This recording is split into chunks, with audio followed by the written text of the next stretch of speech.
Sir ऐसा है हालाँकि ग्रहों की स्थिति भारतवर्ष के परिप्रेक्ष्य में अभी मैं एक्सप्लेन कर चुका हूँ।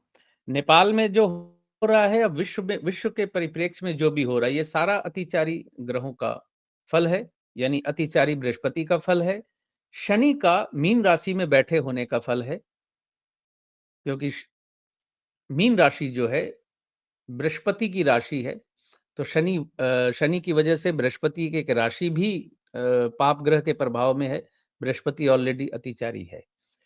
बीजेपी के नेता इस वक़्त जो कह रहे हैं, मैं बीजेपी के नेताओं से सहमत हूँ इस जगह पे।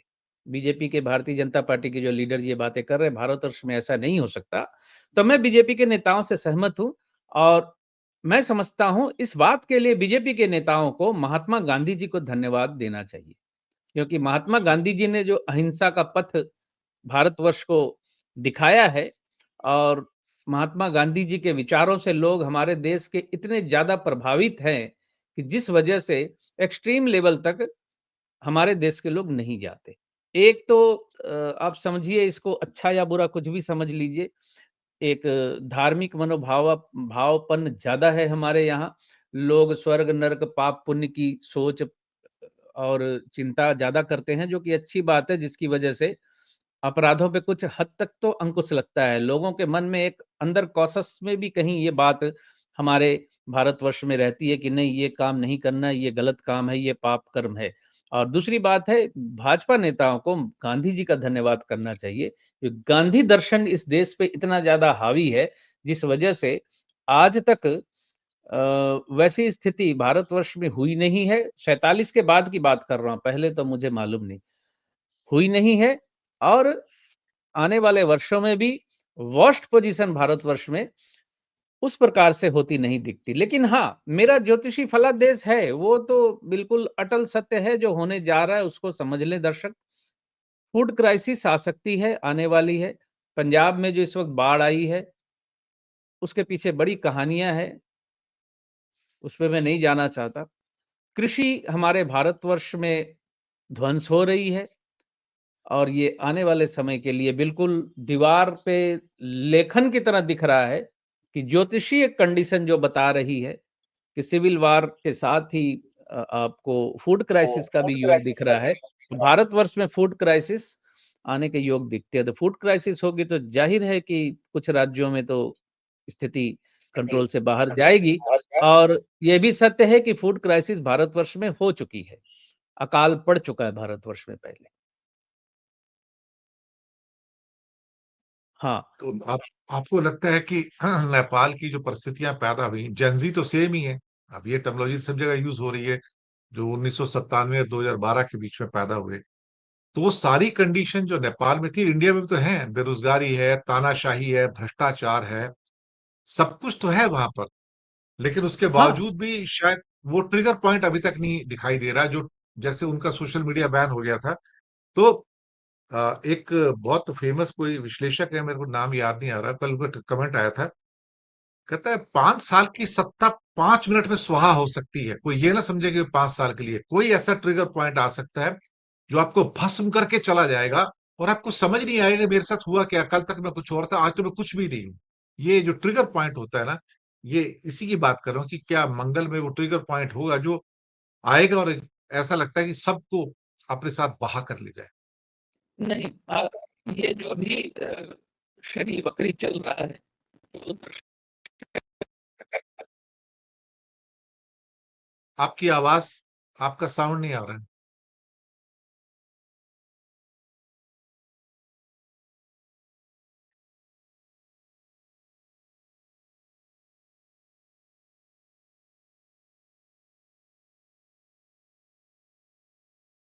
आप एक काम कीजिए, आप दोबारा से ज्वाइन कर लीजिए, तब तक मैं वेट करता हूँ। आप दोबारा से ज्वाइन कर लीजिए, मैं वेट करूंगा आपका।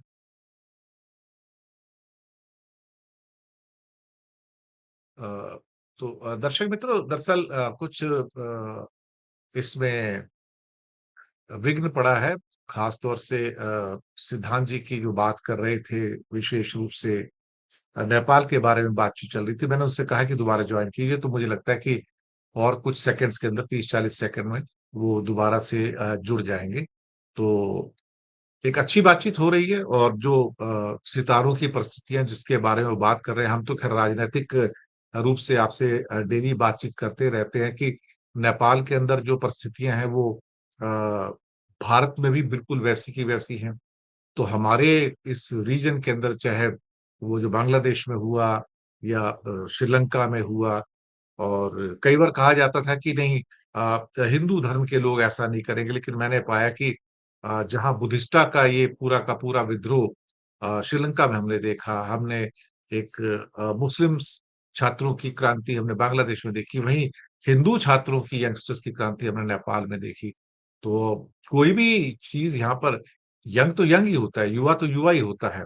उससे कोई फर्क नहीं पड़ता कि वो हिंदू है या मुसलमान है, या फिर वो ईसाई है या बौद्ध है। हेलो। जी। सिद्धांत जी, आवाज आ रही है आपको? हाँ, आपकी आ रही, मेरी आ रही ना आपको? जी, आ रही है। Please now continue sir. हाँ, अपनी हाँ, बात को जारी तो रखिए।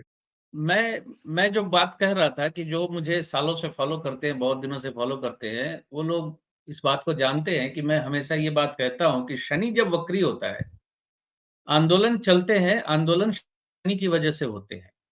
आंदोलन अराजक होते हैं, हिंसक होते हैं राहु की वजह से। शनिवत राहु का ये सूत्र भी आपके समझ में आ जाएगा इस बात से। तो शनि जब मार्गी अवस्था में होता है तो आंदोलन चलते हैं, आंदोलन होते हैं। कोई ये ना सोचे कि आंदोलन कोई एक दिन में होता है। आंदोलन चलते रहते हैं, किसी न किसी मामले को लेकर, किसी न किसी बात को लेकर धरना प्रदर्शन चलते रहते हैं, और ये पूरे विश्व में चलते हैं। शनि जैसे ही वक्री होता है, वही आंदोलन उग्र रूप धारण कर लेते हैं। शनि जैसे वक्री होता है, वो आंदोलन उग्र रूप धारण कर लेते हैं। और 13 सितंबर 2025 को मंगल कल कन्या से निकल के तुला में आया है। पिछले 45 दिन मंगल की दृष्टि शनि पे थी। शनि वक्री और मंगल की दृष्टि शनि पे थी। शनि और मंगल का सम सप्तक योग, इस गोचर की वजह से ये उग्रता हाइप हुई थी, जिसपे नेपाल गया, और फ्रांस और इसके और भी किसको इस्तीफा देना पड़ा, 7 8 9 3 दिन लगातार इस्तीफे हुए। जापान, फ्रांस और नेपाल। ये मंगल शनि का इंपैक्ट था। तो शनि जब वक्री होता है और अगर उसको मंगल की दृष्टि मिल जाए तो आंदोलन उग्र हो जाता है। शनि अगर वक्री होता है, उग्र ना, मतलब बहुत ज्यादा अराजक उग्र ना भी हो, तो शनि की वक्री होते ही, वक्री अवस्था में ही आंदोलन उग्र होते हैं, तेज हो जाते हैं। ऐसे ही बिगड़ते हैं हालात।